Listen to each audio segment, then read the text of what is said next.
Hari ini saya berikan tema langkah menuju kemenangan. Langkah menuju kemenangan.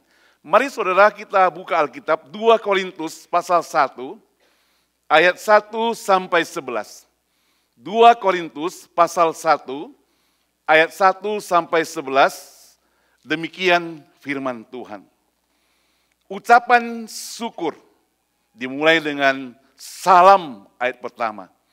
Dari Paulus, yang oleh kehendak Allah menjadi Rasul Kristus Yesus, dan dari Timotius saudara kita kepada jemaat Allah di Korintus, dengan semua orang kudus di seluruh Akhaya.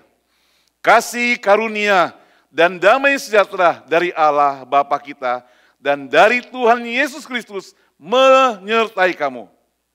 Terpujilah Allah Bapa Tuhan kita Yesus Kristus, Bapa yang penuh belas kasihan dan Allah sumber segala penghiburan, yang menghibur kami dari segala penderitaan kami sehingga kami sanggup menghibur mereka yang berada dalam bermacam-macam penderitaan dengan penghiburan yang kami terima sendiri dari Allah. Ayat kelima, sebab sama seperti kami mendapat bagian berlimpah-limpah dalam kesengsaraan Kristus, demikian pula oleh Kristus kami menerima penghiburan berlimpah-limpah. Jika kami menderita, hal itu menjadi penghiburan dan keselamatan kamu. Jika kami dihibur, maka hal itu adalah untuk penghiburan kamu, sehingga kamu beroleh kekuatan untuk dengan sabar menderita kesengsaraan yang sama seperti yang kami derita juga.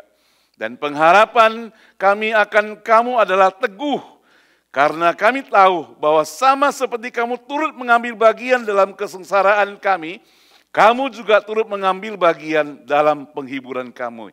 Ayat ke-8, sebab kami mau saudara-saudara, supaya kamu tahu akan penderitaan yang kami alami di Asia Kecil. Beban yang ditanggungkan atas kami adalah begitu besar dan begitu berat, sehingga kami telah putus asa juga akan hidup kami. Bahkan kami merasa seolah-olah kami telah dijatuhi hukuman mati. Tetapi hal itu terjadi supaya kami jangan menaruh kepercayaan pada diri kami sendiri, tetapi hanya kepada Allah yang membangkitkan orang-orang mati. Ayat 10, dan dari kematian yang begitu ngeri ia telah dan akan menyelamatkan kami. Kepadanya kami menaruh pengharapan kami, bahwa ia akan menyelamatkan kami lagi. Karena kamu juga turut membantu mendoakan kami, supaya banyak orang mengucap syukur atas karunia yang kami peroleh. Berkatnya doa mereka, banyaknya doa mereka untuk kami. Demikian firman Tuhan. Berbahagia kita boleh bersama-sama membaca Alkitab, merenungkan dan juga praktek dalam kehidupan kita sehari-hari. Saudara, saya yakin bahwa tahun yang kita lalui adalah tahun kemurahan Tuhan. Dan bahwa Tuhan yang kita sembah di dalam Yesus Kristus menghendaki supaya apa? Supaya kita hidup di dalam kemenangan. Amin saudara. Khusus menjalani tahun yang baru 2024 ini. Dengan iman kita yakin bahwa kita tidak hidup dalam keputusasaan. Kita tidak ada rasa takut, frustrasi, asalkan setiap hari dikatakan berkonsentrasi, berkomitmen, teguh, tetap setia dan bersandar kepadanya.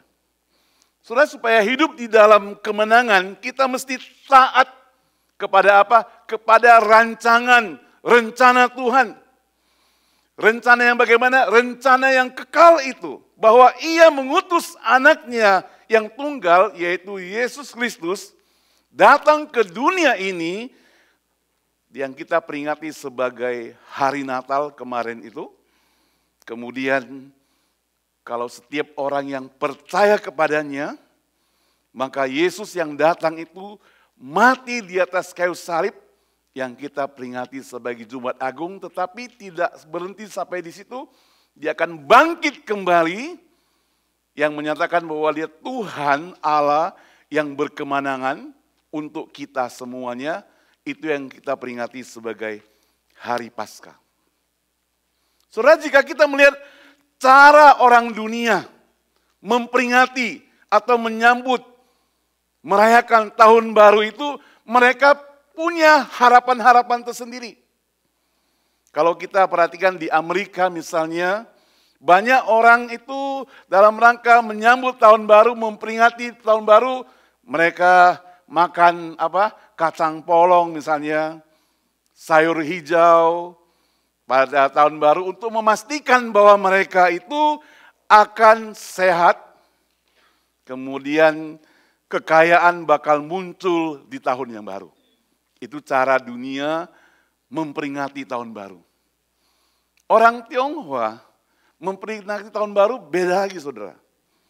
Mereka itu mempunyai satu impian yang disebut dengan hoki. Jadi ada huruf hokinya itu, hoknya itu selalu dipakai dalam kalender-kalender Tionghoa, dibagikan kepada kita semuanya, tanda itu letakkan pintu kamar, pintu rumah dan sebagainya, kalender dan sebagainya, gantungan di mobil dan sebagainya, untuk menyatakan melalui tulisan itu bahwa di tahun yang baru ini, orang tersebut akan mengalami hoki yang besar. Tapi saya pikir-pikir kalau untuk mengalami atau merasakan hoki yang besar dengan duduk-duduk saja, menerima hoki jatuh, gak mungkin terjadi kan ya. Ayat Alkitab yang kita baca 2 Korintus pasal 2 ayat 1 sampai 11 itu, di ayat ini yang kita baca tadi, kita melihat bagaimana Rasul Paulus membahas masalah penderitaan. Kenapa kok di tahun baru bicara tentang penderitaan? Bicara tentang kesulitan. Karena hal ini yang selalu dialami oleh umat Tuhan. Di dalam perjalanan 2023 yang lalu, kalau kita benar-benar merasakan ada berbagai kesulitan, tidak selalu mulus, benar tidak? Tidak selalu gampang. Tetapi justru dengan kesulitan itu mewarnai kehidupan kita lebih bersemangat, lebih setia, saudara. Kalau lancar-lancar saja, itu tidak fun, saudara. Saya waktu kira-kira 18 tahun lalu ya, di San Jose, anak-anak pemuda, mereka semangat. Waktu itu saya masih muda, saudara ya. Sekarang juga masih muda sih ya. Ikut mereka rafting ya. Tahu rafting ya? Ya. Jadi mereka bilang kepada saya, kalau Pak Saud, kalau kita masuk ke air yang tenang, tidak fun itu. Kalau kelasnya yang rendah, istilah apa? Tidak fun itu. Airnya tenang, biasa-biasa saja. Kita coba kelas yang lebih tinggi, yang agak serem katanya ya. Saya tidak pandai berenang, saudara. Hanya bisa gaya batu, masuk, cemplung, ya gitu. Ya. Dan diikutkan dalam rafting tersebut. Memang ada pakai baju pelampung, ada helm, segalanya, saudara. Begitu diterjunkan, saya tercampak keluar, saudara. Ya. Untungnya kakiku itu terikat talinya. Jadi mereka tarik, naik lagi, saudara. Jadi itu pembukaannya, saudara. Belum apa-apa sudah merasakan itu. Pembukaannya sudah merasakan itu. Tapi mereka bilang, gak apa-apa Pak Saud. Kalau kita berada di air yang tenang, itu gak fun. Sekali lagi dia ulang-ulang kalimat itu, saudara, anak muda. Kita perlu yang ngeri-ngeri sedap katanya. Ya. Yang ada terjun-terjunnya, saudara. Itu lebih ngeri, lebih seru katanya. Kalau saudara belum pernah coba, nanti pulang coba ya. Atau kapan-kapan yang fun-fun, yang seru-seru gitu. Begitu jalan, belum 5 menit, teman yang lain jatuh lagi. Ya. Perempuan kali ini yang jatuh gitu ya. Anak pemuda ya. Dan berulang-ulang. Ada 3-4 orang yang berulang-ulang jatuh, baru kita lewat air yang tenang. Sudah tenang, kan? Percaya kan? Gak fun kan? Tapi benar juga. Di tenang-tenang gak fun, gak merasa enak. Bosan, tenang, bosan gitu ya. Perlu yang agak ngeri-ngeri sedap begitu. Saya pikir hidup kita itu tidak fun kalau lancar-lancar ya. Perlu ada ngeri-ngeri sedap gitu ya. Supaya kita itu lebih fokus, jaga-jaga. Supaya kita itu apa? Supaya kita itu lebih bersandar kepada Tuhan. Kalau tidak, kita pikir aman-aman saja. Saya bisa kok tanpa Tuhan menjalani hidup ini. Karena tidak mengalami apa-apa. Coba ada masalah. Manusia itu heran. Waktu mereka sehat-sehat, lupa dengan Tuhan. Lalu kalau sakit, baru ingat. Saudara, kemarin saya telepon seorang hamba Tuhan di LA. Dia baru, saya dengar, baru pensiun beberapa bulan atau tahun ini atau beberapa bulan lalu.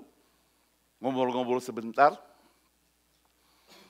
Dia bilang pada saya pengalaman suka duka pelayanan di Amerika. Dia bilang kadang-kadang anak Tuhan itu entah kenapa tiba-tiba bisa hilang dia. Saya bilang kok sama ya, di gereja kami juga begitu, sini gak ada ya. Ya. Nanti kalau ada apa-apa, sudah sakit keras, sudah setengah mati di ICU gitu, baru cari hamba Tuhannya, cari gerejanya. Belum lagi meninggal dunia, cari gerejanya, cari pendetanya. Jadi masa hanya waktu meninggal datang ke gereja, gak mungkin. Sebentar lagi jadi abu, sebentar lagi masuk ke kuburan. Saudara, hidup itu punya kesulitan, termasuk hamba Tuhan, jemaat Tuhan, dalam pekerjaan mengalami masalah yang sama. Kalau lancar-lancar saja, sekali lagi saudara, tidak mengejutkan, perlu ada kejutan-kejutan. Nah, Paulus mengajarkan kepada jemaat di Korintus bagaimana langkah-langkah walaupun dia tidak tentukan langkah ini, langkah itu, langkah ini.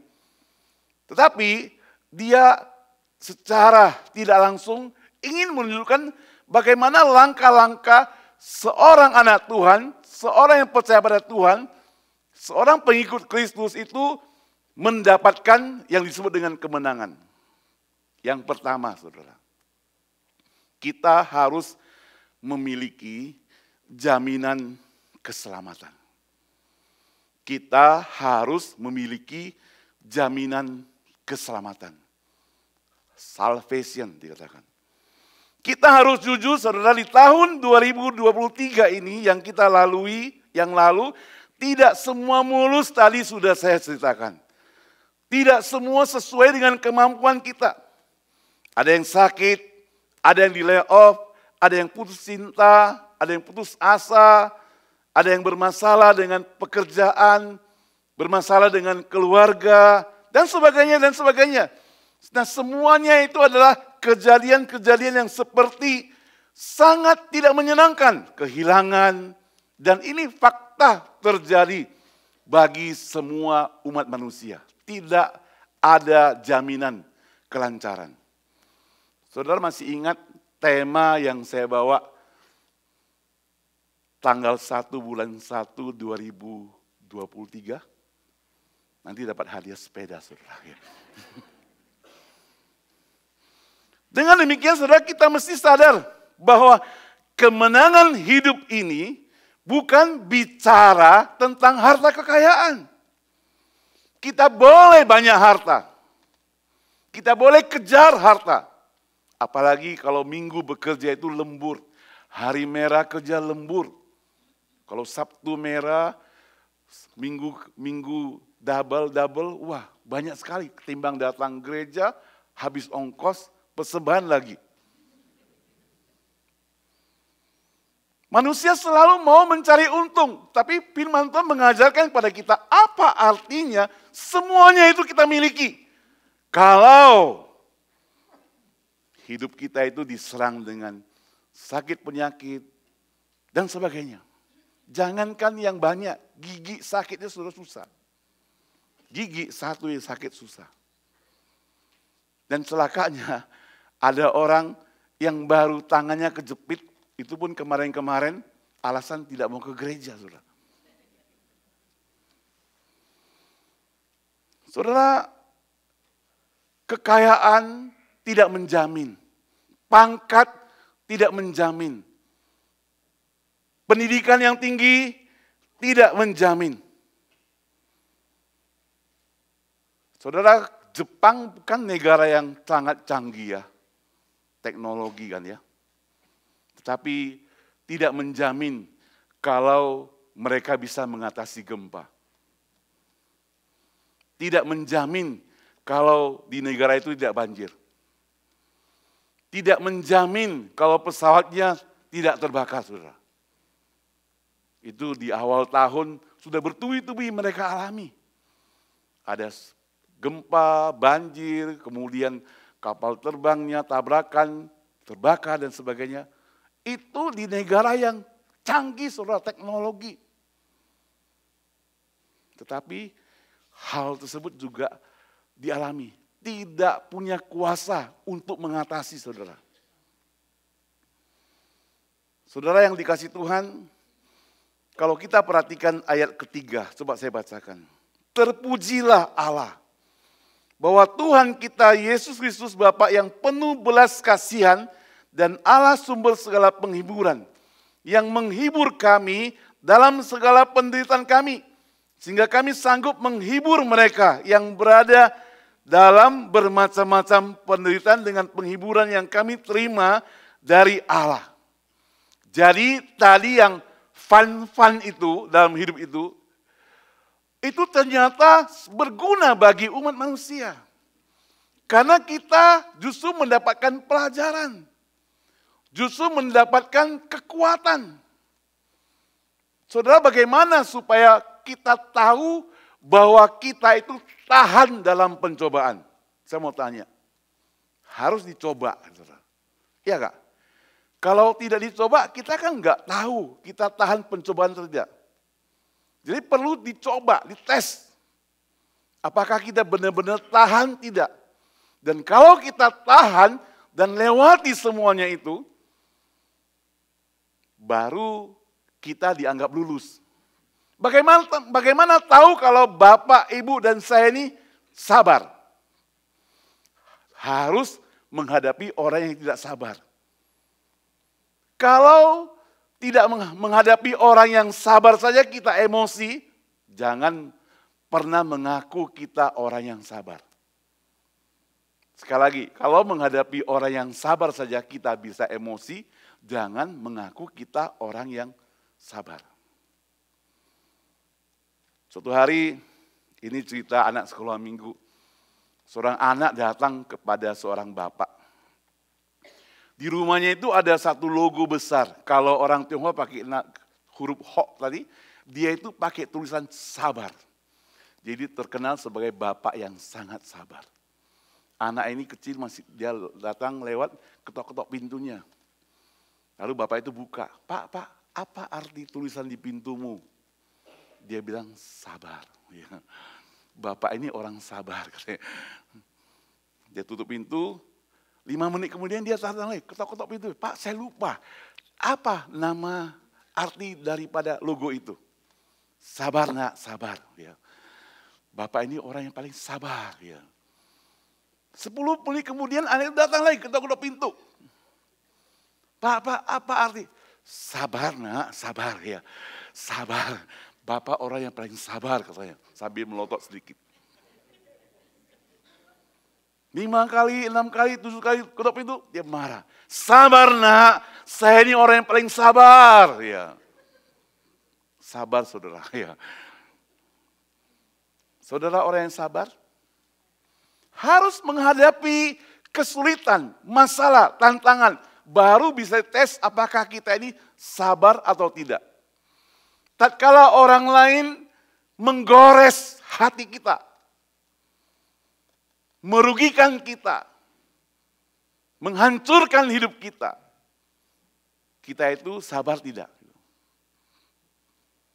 Kan ada seringkali kita dengarkan orang bilang begini, kalau kamu baik sama saya baik sama kamu. Tapi jangan sekali-sekali kamu jahat pada saya akan lebih jahat kepadamu. Itu orang yang sabar? Bukan, saudara. Itu bukan orang yang sabar. Yesus mengajarkan kita, kalau kamu jahat kepada saya, aku akan baik kepadamu. Jadi sekali lagi Paulus ingin katakan,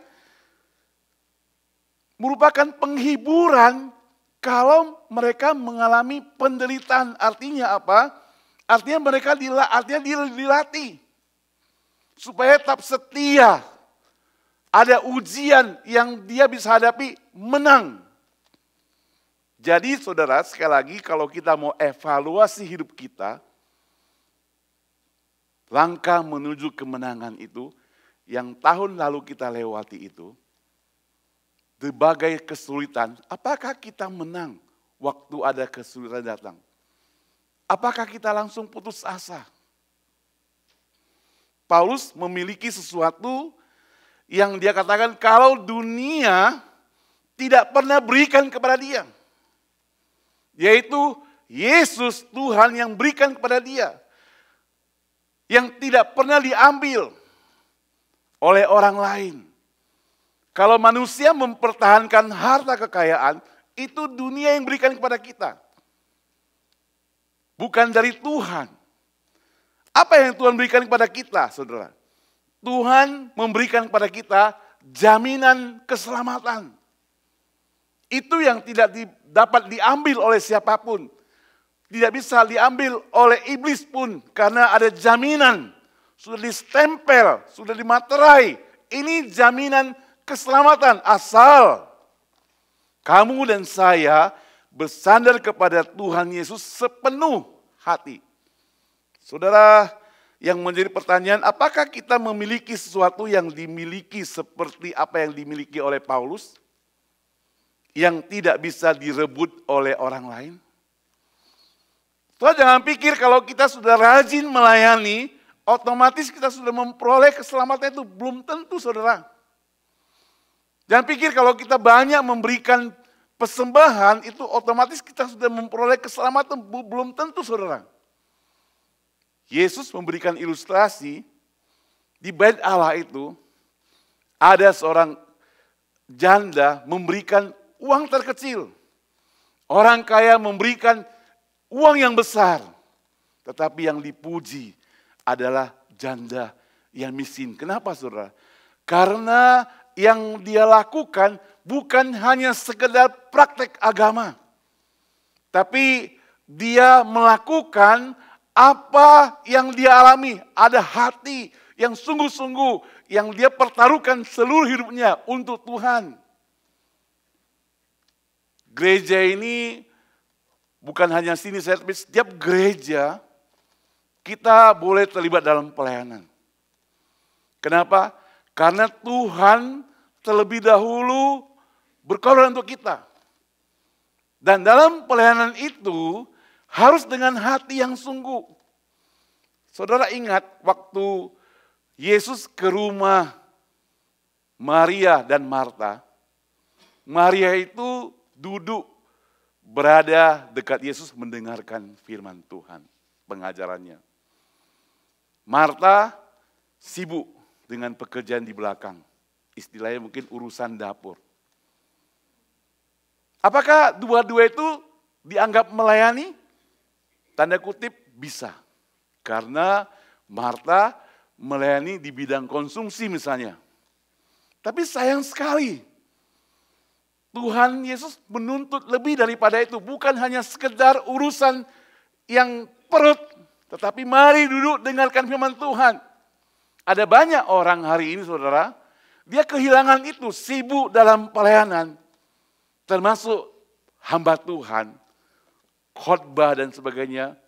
Kadangkala kita tidak pernah mengisi, tidak ada waktu mengisi diri sendiri dengan firman Tuhan. Ini teguran buat saya dan buat saudara sekalian. Itu saudara-saudara di tahun 2024 ini kalau kita mau menang, kita bukannya praktek apa yang terlihat, bukannya peragaan, bukannya sekedar khotbah, bukan hanya sekedar melayani, bukan hanya sekedar memberikan persembahan, tapi hidup kita pun harus menyerahkan semuanya kepada Tuhan. Itu baru disebut penyerahan yang total kepada Tuhan. Apa arti kita lakukan segala perbuatan kita, tapi Tuhan Yesus tidak mengenal kita. Dia hanya tahu kita melakukan. Kalau hanya sekedar melakukan perbuatan agama, orang luar sana juga bisa. Kadang saudara, saya iri dengan tetangga saya waktu dulu di Medan. Dia itu lebih baik, baik sekali. Lebih baik daripada orang gereja, saudara. Betul, saudara? Baik sekali orangnya. Hanya kurang satu seperti anak pemuda yang kaya itu, yang bertemu dengan Yesus. Kamu hanya kurang satu. Dia kurang satu, tidak percaya pada Tuhan Yesus. Jadi kalau saudara tulis cek misalnya, mau berikan persembahan, saudara tulis 0, 0, 0, 0, 0. Gak ada satu depan itu, gak ada gunanya saudara. Harus ada satu. Ini contoh saya ya. Harus ada depannya. Jadi saudara kalau hidup kita 0, 0, 0 tanpa satu, yaitu Tuhan Yesus dalam hidup kita, tidak ada gunanya. Roma 8, 28, 29. Saya bacakan untuk saudara. Kita tahu sekarang bahwa Allah turut bekerja dalam segala sesuatu untuk mendatangkan kebaikan bagi mereka siapa yang mengasihi Dia. Yaitu bagi mereka yang terpanggil sesuai dengan rencana Allah. Sebab semua orang yang dipilihnya dari semula, mereka juga ditentukannya dari semula. Untuk menjadi serupa dengan gambaran anaknya. Supaya anaknya itu menjadi yang sulung di antara banyak saudara. Jadi bahwa Allah turut bekerja dalam segala sesuatu yang kita hadapi. Sepanjang tahun yang kita lewati, Allah bekerja. Lupakanlah yang silam. Seringkali firman Tuhan katakan, tapi tidak termasuk hutang saudara ya. Lupakan boleh. Hutang tetap diingat saudara ya. Lupakan yang silam. Perbuatan-perbuatan kita yang tidak menyenangkan hati Tuhan. Yang tidak mencerminkan kita sebagai orang percaya. Lupakan, tinggalkan, tapi bangkit sebagai orang percaya yang baru di tahun yang baru. Kenapa? Karena Allah itu bekerja dalam hidup kita. Dia tidak tinggal diam. Dia tidak tinggalkan kita begitu saja seperti yatim piatu. Dia memelihara engkau dan saya. Setiap saat, setiap waktu, sepanjang hari, sedetik pun tidak tinggalkan kita. Roma 8, 37, 38, 39, saya bacakan. Tapi dalam semuanya itu kita lebih daripada orang-orang yang menang. Oleh Dia yang telah mengasihi kita. Sebab aku yakin bahwa baik maut maupun hidup, baik malaikat-malaikat maupun pemerintah-pemerintah, baik yang ada sekarang maupun yang akan datang, atau kuasa-kuasa baik di atas maupun yang di bawah, atau sesuatu makhluk lain, tidak akan memisahkan kita dari kasih Allah yang ada dalam Kristus Yesus Tuhan kita. Jadi jangan takut. Kalau kita bersandar kepada Tuhan, tidak ada yang berani memisahkan kita. Ketika Yesus sudah naik ke surga, Dia kirim Roh Kudus. Roh Kudus turun ke dunia ini. Bagi orang percaya, kita semuanya memiliki Roh Kudus yang tinggal tetap dalam diri kita. Saudara, secara manusia kita tidak bisa mencari Allah. Karena kita berdosa. Allah yang mencari kita. Itu sebab saudara, sekarang kemana-mana Allah beserta dengan kita. Dengan demikian saudara, Dia hadir dalam hidup kita. Dia memberikan kekuatan kepada kita. Di dalam diri kita ada rencana yang indah. Dan di dalam kita ada satu janji kekekalan bagi setiap manusia yang percaya kepadanya. Bersandar kepada Dia. Tidak ada yang bisa memisahkan kita. Sekali lagi, tidak ada yang bisa memisahkan kita dari Allah kalau kita tak bersandar kepadanya. Yang bisa memisahkan adalah karena kita diberikan kebebasan. Waktu kita tidak mau menyerahkan hidup kita sepenuhnya kepada Allah, kita membiarkan iblis bekerja. Saudara, iblis itu kuat sekali ya, heran ya. Dia kerjanya itu 24 jam 365 hari, saudara. Tidak ada lembur. Maksudnya tidak ada lembur, tidak ada libur, saudara. Setiap hari dia bekerja. Mungkin bila perlu lembur dia ya. Dia ada di sini, ada. Mungkin paling banyak ada iblis di gereja, saudara. Kenapa? Karena belum dimenangkan, saudara. Kalau ada orang katakan di bar itu iblisnya sedikit aja, atau mungkin nggak ada. Karena sudah keok kita gitu ya. Kita sudah keok, sudah dimenangkan, udah tinggalkan. Di gereja ini loh. Ini yang masih bandel-bandel ini. Masih selalu bersandar kepada Tuhan. Maka kita perlu hati-hati. Masuk dalam 2024, kita mau semangat, iblis juga semangat, saudara. Ya. Jadi tetap kuat. Yang penting adalah Filipi 4:13 mencatat segala perkara. Dikatakan dapat kutanggung di dalam Dia yang memberikan kekuatan kepadaku. Banyak orang suka ayat ini. Tapi hanya di mulut ngomong. Segala perkara Tuhan akan tanggung. Tapi dia tidak serahkan perkaranya. Ada masalah mau tanggung sendiri. Dia pikir dia bisa lakukan. Ternyata tidak, saudara. Sampai sudah hancur lebur baru datang kepada Tuhan.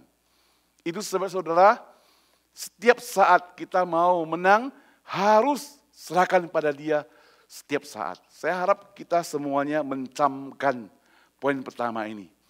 Kenapa?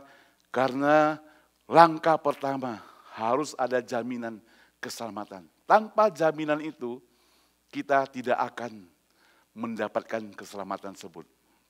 Yang kedua, kalau tadi yang pertama dikatakan jaminan keselamatan, yang kedua kita harus memiliki tekad. Tekad. Ayat ke-7 mencatat, dan pengharapan kami akan kamu adalah teguh. Karena kami tahu bahwa sama seperti kamu turut mengambil bagian dalam penghiburan kami. Untuk menjalani tahun yang baru, saudara.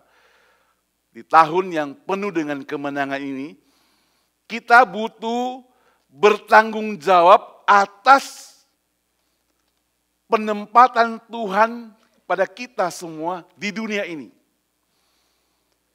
Saudara, saya percaya Allah menempatkan engkau dan saya di dunia ini bukan hanya sekedar bangun tidur, makan, kerja cari makan, tidur lagi, besok bangun cari makan, kerja lagi, ulang-ulang begitu. Bukan demikian.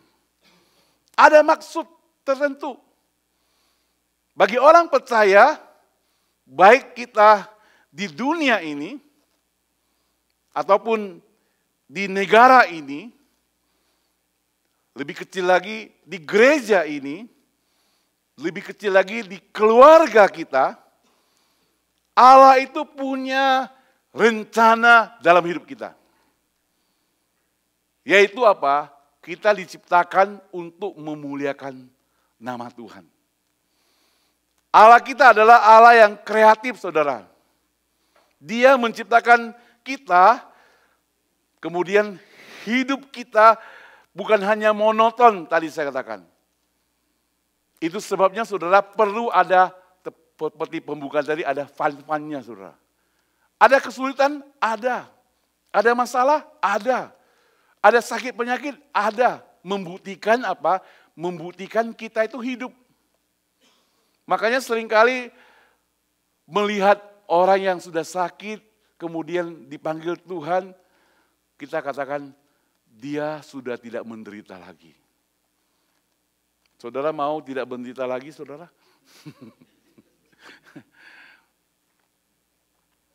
Kalau dia disebut tidak menderita lagi, berarti dia sudah dipanggil. Jadi jangan bilang Tuhan itu meninggalkan kita. Tuhan tidak pernah meninggalkan kita. Walaupun penyakit yang kita alami di ujung kematian, Tuhan tetap menyertai kita, saudara. Karena dia masih tidak pernah tinggalkan kita.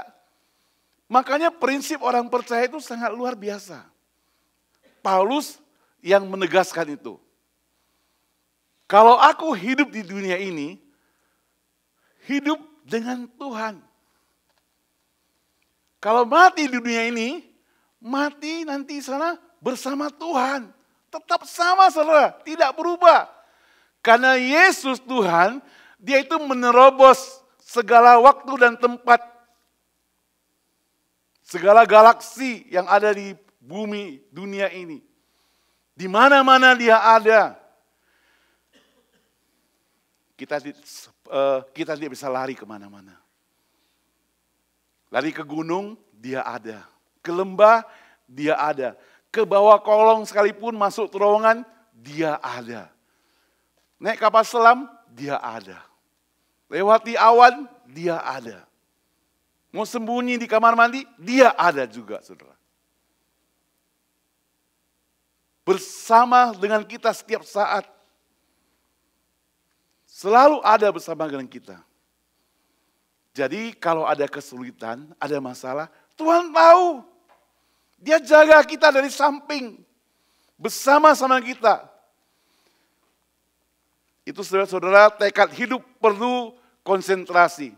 Perlu komitmen yang positif.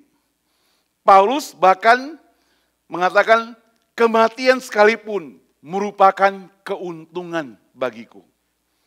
Dan kalau aku hidup, itu adalah Kristus, saudara. Itu yang Paulus katakan. Kita mesti mengamini demikian, saudara. Jadi, jangan katakan 2024, Tuhan jauhkan semua masalah. Biar saya bisa lancar, aman-aman. Tidak, saudara. Tol sekalipun, freeway yang canggih Amerika, bisa macet, saudara. Itu berarti ada masalah, tapi Tuhan tetap beserta dengan kita. Dalam sebuah catatan harian, ada seorang bapak, dia merenungkan kembali berbagai kejadian yang terjadi di tahun 2023 kemarin. Dia tulis dalam catatan harian demikian, dalam buku hariannya. Januari, ia terserang COVID, hampir 10 hari, baru sembuh dikatakan. Ia kehilangan panca indera rasa. Ia bahkan kehilangan kesempatan merayakan tahun baru beserta dengan keluarga. Tapi puji Tuhan, dia sembuh, cuma dia tidak tulis itu. Februari, entah kenapa, ia ditipu orang. Sahabat baiknya tipu dia, saudara. Bisa jadi ya, yang bisa tipu kita kadang-kadang sahabat baik kita gitu ya. Ya, sahabat baik tipu. Bulan Maret, dia mendadak jatuh sakit sehingga ia mesti kehilangan proyek yang cukup mahal. Dia gak bisa tangani. Bulan Juni, ia mesti pensiun karena umurnya. Dokter sarankan, bukan hanya umur, termasuk kesehatan. Dia harus istirahat dari segala pekerjaan supaya ada terapi atau pengobatan. Oktober, ia batal ke Israel, saudara. Karena ada perang. Ia mengeluh. Lalu bukunya dia simpan dalam laci. Istrinya baca. Diam-diam istrinya baca. Lalu menulis balasannya. Lucu ya. Buku harian ditulis balasan. Hati-hati yang tulis buku harian ada balasannya loh ya. Istrinya tulis begini. Aku bersyukur karena di awal tahun suamiku itu terserang COVID. Padahal dia bandel, tidak mau vaksin waktu itu. Cukup berat. Waktu itu kondisinya sangat mengerikan dikatakan. Tetapi kami sekeluarga bersyukur karena suami tetap dipelihara Tuhan. Dia balas lagi Februari, suamiku sempat tertipu sahabatnya. Tapi puji Tuhan, dengan masalah ini membuka mata kepala dia. Ya, supaya lebih hati-hati bersahabat. Dan suamiku ternyata pelit. Uangnya banyak, tapi persembahannya sedikit. Ya. Maret, bersyukur untuk suami mendadak sakit. Walaupun kehilangan proyek yang dia harus tangani, tapi bersyukur. Karena dengan dia itu tidak bekerja, dia lebih sering bersama kita di rumah. Dan dokter cepat tanggap mengatasinya, sehingga dia tinggal terapi, nanti bisa sehat kembali. Bulan Juni dia katakan. Kami bersyukur suami boleh pensiun dari kerjanya. Dia sudah sukses 40 tahun lebih. Dengan demikian sekarang waktunya dia berkesempatan melayani Tuhan. Pekerjaan Tuhan, sisa hidupnya. Oktober kami sekeluarga bersyukur batal ke Israel. Karena kalau kami pergi barangkali gak pulang lagi katanya. Beda kan tulisan suami sama tulisan istri. Si suami mengeluh, protes atas kejadian hidupnya selama setahun. Ini mungkin hanya singkat, mungkin Januari, Februari, tanggal 1, 2, ada banyak. Cuma saya singkatkan kali gak habis-habis, saudara ya. Saya juga malah catat banyak gitulah ya. Nah, tapi intinya adalah si suami mengeluh, segala kejadian dia mengeluh. Tapi istri bersyukur dengan kejadian semuanya. Beda kan? Itu saudara, orang Kristen, orang percaya yang berkemenangan, dia mesti sebagai istri. Contoh istrinya. Jadi nanti begitu keluar dari ruangan ini saudara, tidak satu pun kata kita yang mengeluh. Amin saudara. Tolong saudara, siapa saja jangan sakit hati. Teman-teman dengar ada keluhan, cepat-cepat tegur dia. Tadi sudah dengar khotbah lo ya. Dan bukan hanya hari ini, besok, sepanjang tahun. Gak tahu tahun depan siapa lagi yang khotbah, kalian lanjutkanlah ceritanya gitu ya. Tapi pokoknya ada jaminan selama setahun, tidak ada keluhan, ucapan syukur saja. Mau kita janji saudara? Saudara jangan janji terus lah, saudara. Tahun pertama kemarin itu temanya, saya ingatkan kembali. Resolusi tahun baru, saudara ya. Saya nggak tahu seberapa, apa saja saudara ambil resolusinya, tapi jujur saudara, mungkin 1-2 hari saudara taat saudara ya. Atau sebulan paling tahan. 2 bulan lah saudara. Sudah lewat, lupakan saja gitu ya. Tahun ini saya tidak kasih tema resolusi lagi. Saya hanya mau kita bersyukur.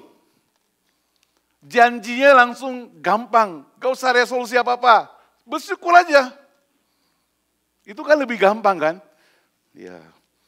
Kadang saudara terlalu banyak resolusi saudara. Untuk mentaatinya saudara buka catatan saudara. Lupa apa yang resolusinya saudara. Lebih baik bersyukur, segala kejadian bersyukur. Paulus telah menghadapi masa yang sangat sulit seperti itu. Dalam hidup yang dia alami, saudara, sampai dia meninggal, tetap setia kepada Tuhan. Dan di dalam semua kesulitan itu, semua penderitaan itu, semua masalah yang dia hadapi, semua hal-hal yang buruk dihadapi itu, dia tetap bersyukur, bahkan bersukacita. Apakah dia gila? Tidak saudara. Dia bersyukur karena Tuhan tidak pernah tinggalkan dia. Kita mesti belajar seperti itu. Saya dan saudara mesti belajar seperti itu. Lakukan seperti itu. Tuhan tidak pernah tinggalkan kita. Seringkali kita yang tinggalkan Tuhan. Yang ketiga, kita harus menghargai pemberian Tuhan. untuk langkah menuju kemenangan, kita mesti menghargai pemberian Tuhan. Dalam bagian ini Paulus menyebut bahwa Allah yang dia sembah, Bapa Tuhan kita Yesus Kristus adalah sumber segala penghiburan. Kata yang digunakan adalah parakletos, itu bahasa Yunaninya, yang artinya Tuhan yang berdiri di samping kita, menghibur kita juga, dan dilambangkan sebagai Roh Kudus yang selalu tetap ada dalam hidup kita.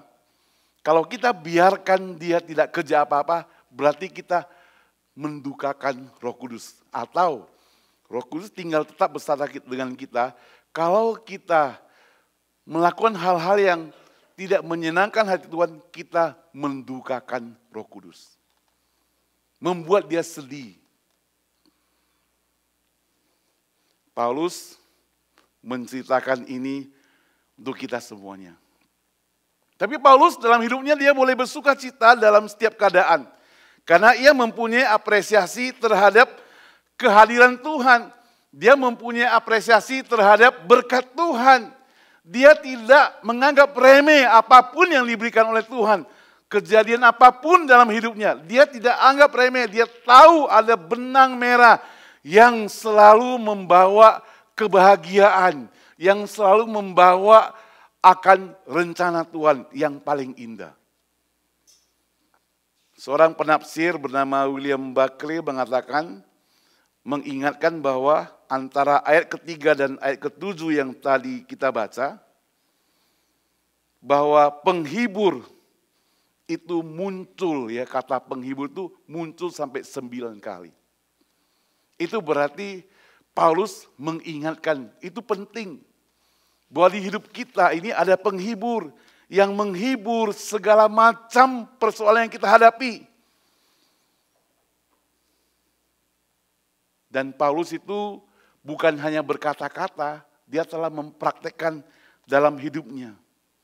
Ucapan syukur yang Paulus lakukan sampai pintu penjara pun bisa terbuka, saudara. Begitu kuasanya ucapan syukur itu. Orang bisa melihat siapa kita yang mengasihi Tuhan, yang dikasih Tuhan, selalu bersyukur. Kalau saudara ingat Mazmur 23, Daud pernah katakan, sekalipun aku berjalan dalam lembah kekelaman. Itu bisa diterjemahkan dengan sekalipun aku berjalan dalam lembah bayang-bayang maut. Aku tidak takut. Kenapa? Karena Allah menyertaiku. Gadamu dan tongkatmu menyukakan, memberikan kebahagiaan kepadaku. Tuhan yang memelihara kita. Itu Daud katakan. Kita juga demikian, saudara.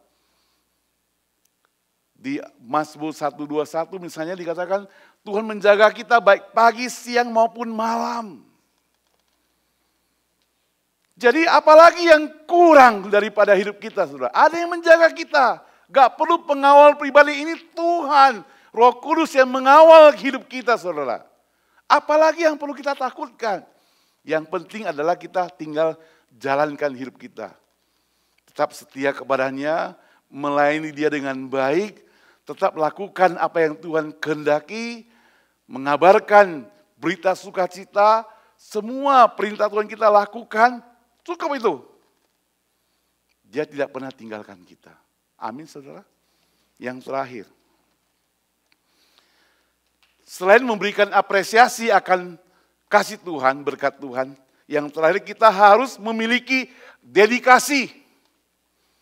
Tanggal 1 Januari 2023, tadi saya katakan. Temanya apa? Resolusi tahun baru. Hampir semua kita membuat barangkali di dunia ini membuat resolusi tahun baru. Tapi hampir semua orang tidak mentaatinya. Janji mau baca Alkitab setiap hari. Renungan setiap hari.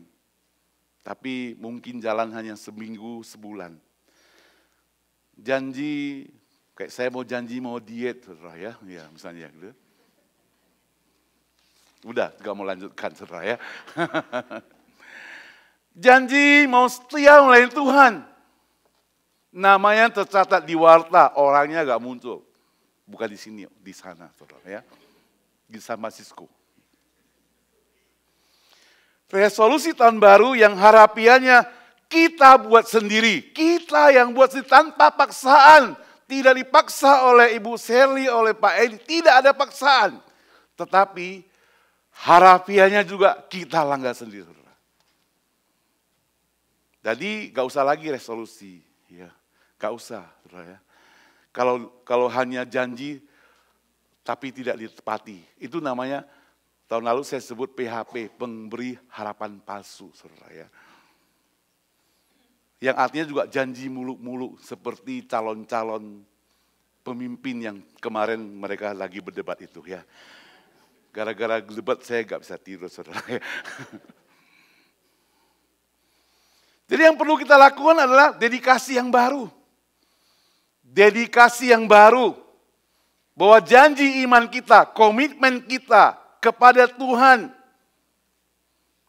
Jika resolusi seakan-akan bersandar pada diri kita sendiri, tapi komitmen kita itu bersandar kepada Tuhan. Ayat ke-9 katakan, tetapi kita yang dengan dedikasi iman menaruh harapan pada Allah yang membangkitkan bahkan orang mati. Bisa bangkit saudara. Saudara, hidup kita itu seperti sebuah buku. Buku yang bagaimana? Ada 3 jilid. Jilid pertama itu masa lalu. Saya sering katakan ada banyak orang yang bangga dengan masa lalu. Ingat gak waktu aku di Indonesia, dia bilang gitu. Ya. Waktu aku di Indonesia, gak tahu kenapa aja di Indonesia ya. Jilid kedua masa kini. Sekarang ini. Masa lalu sudahlah, lupakan. Tadi saya katakan tidak berhutang ya. Masa kedua adalah masa kini. Apa yang kita lakukan? Lalu masa depan, jilid ketiga. Tadi saya sudah singgung bahwasanya Tuhan tidak pernah tinggalkan kita. Kalau kita hidup, Allah bersama dengan kita. Kalau kita mati, kita bersama dengan Allah. Ya. Jadi sama aja gitu ya. Karena apa? Karena dia tidak pernah tinggalkan kita. Maka walaupun kita hidup masa lalu itu bobrok sekalipun, Tuhan tidak mau tahu. Saudara ingat Sakius, cerita Sakius ya. Dia itu pokoknya orang sudah gak suka sama dia lah. Seperti tidak punya pengharapan lagi. Tapi Yesus datang, Yesus katakan, turun, aku mau nginap di rumahmu. Terjadi perubahan besar. Orang ini dimenangkan oleh Tuhan Yesus. Ada pertobatan, ada perubahan. Kita mau seperti itu saudara. Kita bukan tinggal terus seperti Sakius masa lalu. Tapi ada perubahan. Perubahan itu bukan terpaksa. Tidak ada ancaman dengan senjata. Yesus tidak bawa senjata. Dia bisa dengan hati yang sungguh mau menerima Tuhan. Saudara yang dikasih Tuhan, kehidupan dengan Kristus itu seperti grammar ya yang ada di bahasa Inggris misalnya past perfect ya, present tense, future continuous tense ya. Kita mau adalah sekarang dan seterusnya. Tidak berhenti, terus menerus setia kepada Tuhan. Itu langkah. Daripada kita tulis 1, 2, 3, 4. Inilah langkah. Langkah yang sangat penting buat kita. Saya tutup dengan satu ayat di 1 Korintus 15 ayat 8 ya. 1 Korintus 15 ayat 8.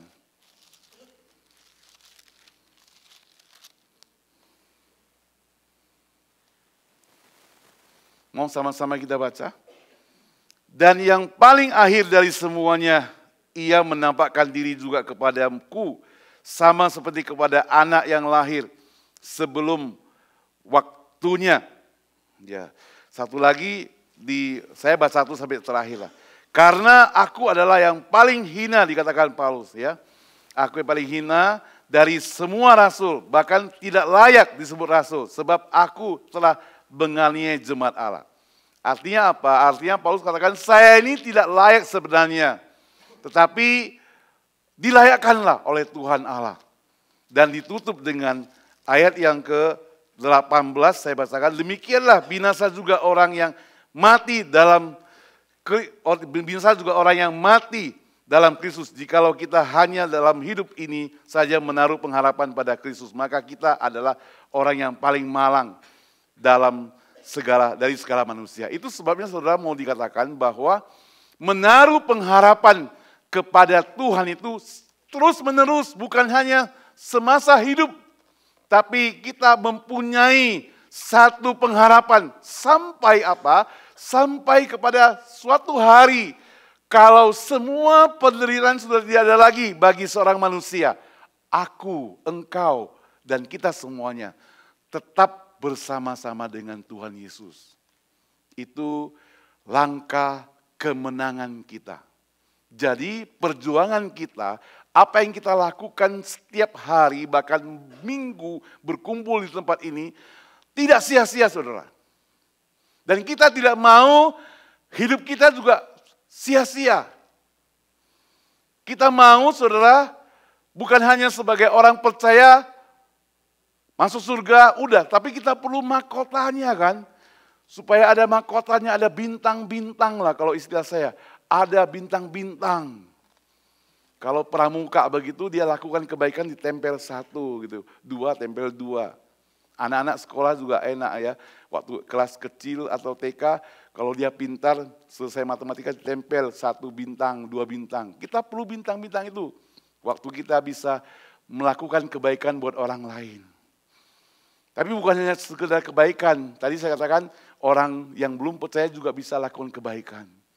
Mengapa kita bisa lakukan kebaikan? Karena Tuhan Yesus, Allah sudah terlebih dahulu baik kepada kita. Berkorban untuk kita, maka kita lakukan kebaikan. Lalu saudara, biarlah hidup kita itu tetap setia pada langkah itu. Sehingga di akhir tahun 2024, waktu kita renungkan kembali sepanjang tahun yang kita alami, kita tidak seperti suami tadi, tapi kita mau seperti istri tadi yang katakan, aku bersyukur Tuhan untuk segala sesuatu yang aku alami. Karena aku tahu Engkau tidak pernah tinggalkan kami. Amin. Mari kita berdoa.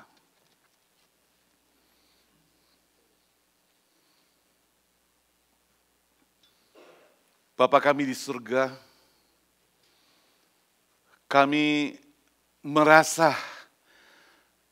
bahwa Tuhan yang kami sembah Engkau, Tuhan Yesus, adalah Tuhan yang begitu baik, rela mati untuk kami berkorban. Dan Engkau tidak pernah tinggalkan kami.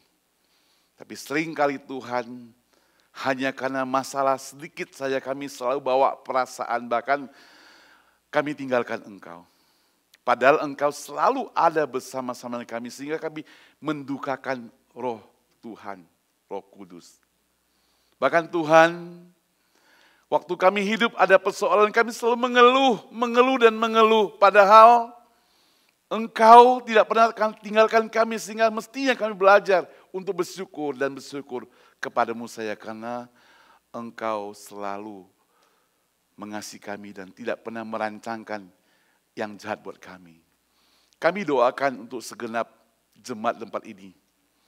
Kami tahu Tuhan masuk 2024, tidak ada jaminan dari dunia yang mengatakan kami lancar-lancar.